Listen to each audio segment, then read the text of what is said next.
Do you have a hippie soul? Now, come on, be honest. Or would you like to have one? What are hippies?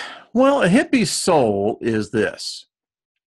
The soul is helpful, they're intuitive, peaceful, passionate, imaginative, embracing souls. Does that sound like you? Well, cool.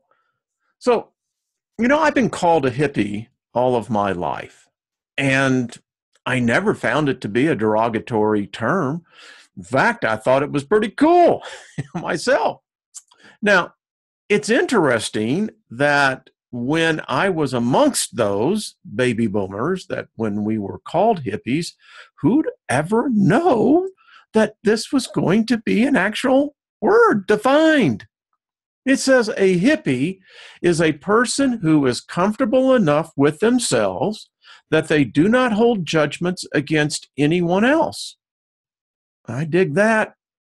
They are usually happy people and tend to or try to spread their happiness everywhere they go. Modern day Johnny Appleseeds. We are. A true hippie does not categorize themselves by the way they dressed, but by the way they act. To be a hippie is to be part of the larger view of peaceful activism. I can dig this. Lived it, still do. So now let's continue. Do you have a free spirit? That's the question. So the definition of a free spirit is this: is someone or something who lives by their own wishes and is unconstrained by society. How many are out there that are raising their hands saying, oh yeah, that'd be me? Well, that'd be cool. So, do you have a hippie soul? Well, here's something you can check off and find out. If you are free as the wind and you don't like following rules, you're open-minded and non-judgmental, you just enjoy the journey of life. You've come to that point where you really don't give a crap about what someone else thinks about you, what they say or write about you. You don't care about having the newest car or the newest thing. No, you have figured it out. It's about the enjoyment of life itself. You're neither a leader nor a follower. You are on your own and on your own blissful path. You believe that people should love more and hate less.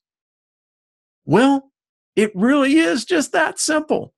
And if you fit this, then hey, hello, you hippie soul person, you. A free soul is rare, but you know it when you see it, basically because you feel good, very good, when you are near or with them. I've known some people like that. I don't know. Some people say that I'm like that. I don't know. But I do know this. It is about the journey. And sometimes it's also about, cracking the mirror sometimes and really seeing what is behind the mirror. People ask me this all the time. Who are you, Wayne? Well, this is me. Once you take off the face, the flesh, my spirit is endless. It knows no beginnings and it knows no end. Knock on the door of my spirit and you will find an ageless hippie with a rock and roll heart and a never-ending hope for peace. That's me. I think that's a lot of us. I think we're getting stronger and more numerous every day. I am me. That's all I can be. I am more than I am. I am greater than that's around me, but I am a part of everything that is within me. I am greater than the universe itself because the universe is me. I have the creative force abiding in me. I am the creator, for the creator is me, lives within me. I and the creator are one. I know no ending. I know no beginning. There is only that which lies before me, and it's ever unfolding to the mystery. This is but one stop along my journey, and oh, what a journey it is.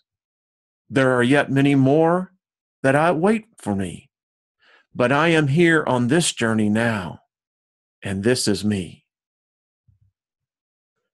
I've come to believe this, that all religion is false evidence appearing real.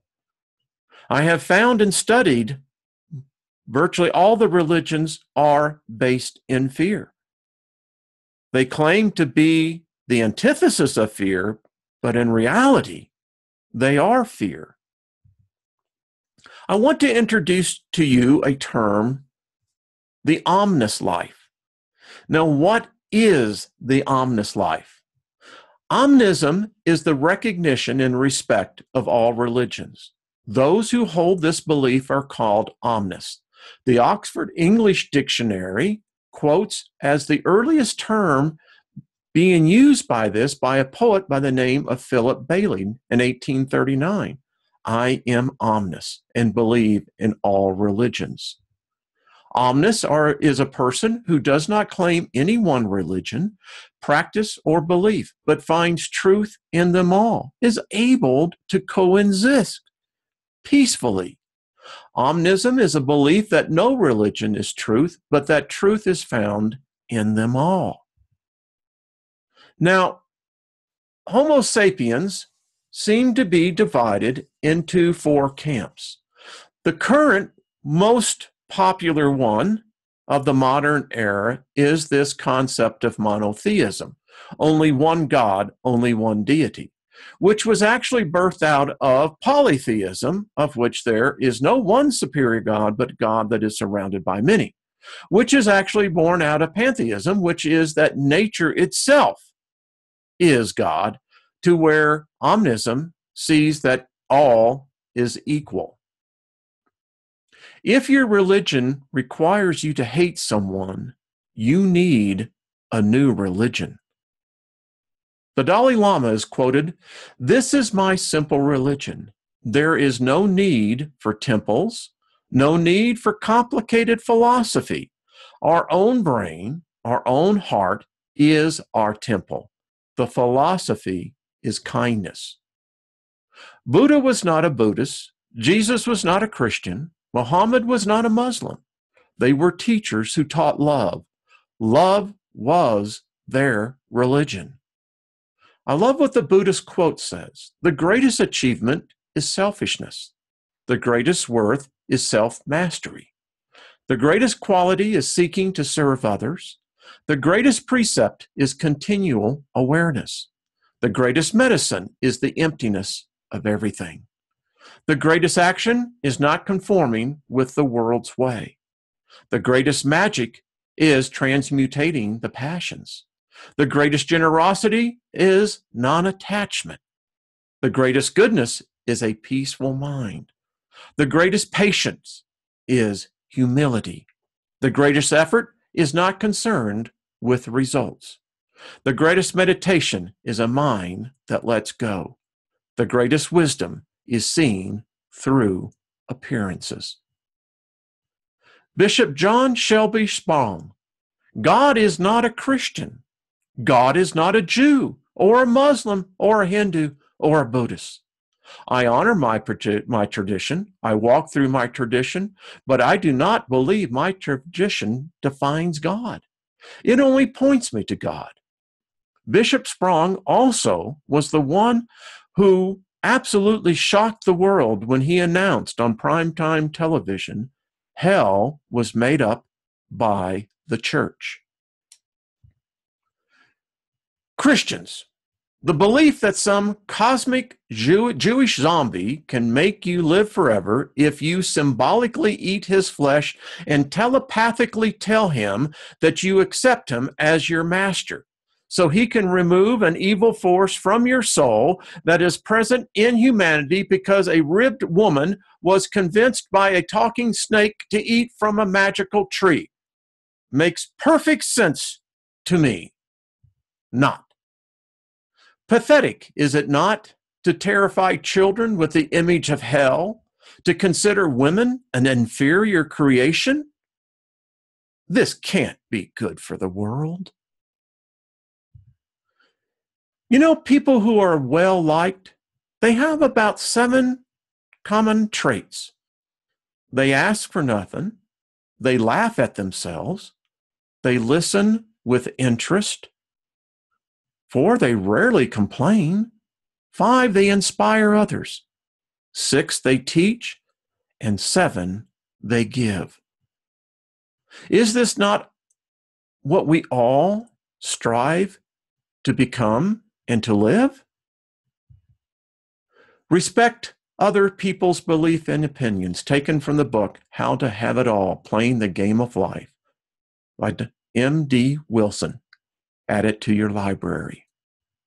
I have learned so much from God that I can no longer call myself a Christian, a Hindu, a Muslim, a Buddhist, or a Jew.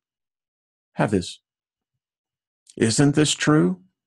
This is what I believe is in us all. Oh, brilliance. An energy force that cannot be quenched and cannot be consumed in a lifetime. I am not offended by people believing in a God. I'm offended by believers trying to force others to live by the rules of a God they believe in that they themselves cannot live up to. God is always joking. Look at your own life. It's a joke. Come on. How many times have you gotten yourself so tied into a knot, and it was over nothing? Look at other people's lives, and you will find jokes and jokes and jokes. How many of us love to watch people and the crazy accidents, the stunts that they do? It cracks us up. Sometimes we laugh when we see other people get hurt. Not that we're mean, it's just that's what it is. We have lost the ability as a species to laugh. We have lost the ability as a species to not only experience joy, but to maintain joy. Seriousness is illness. Seriousness has nothing spiritual about it. Spirituality is laughter. Spirituality is joy. Spirituality is fun. Are you having fun? Do you laugh during the day? Do you look in the mirror and laugh at yourself? Come on. You should. You should stand naked in the mirror and laugh at yourself till you cry. It will heal your body. It'll heal your soul. But people won't do it. A girl once told me to be careful when trying to fix a broken person, for you may cut yourself on their shattered pieces. Folks, there is no need. We are all born ignorant, but one must work hard to remain stupid. None of us want to remain stupid.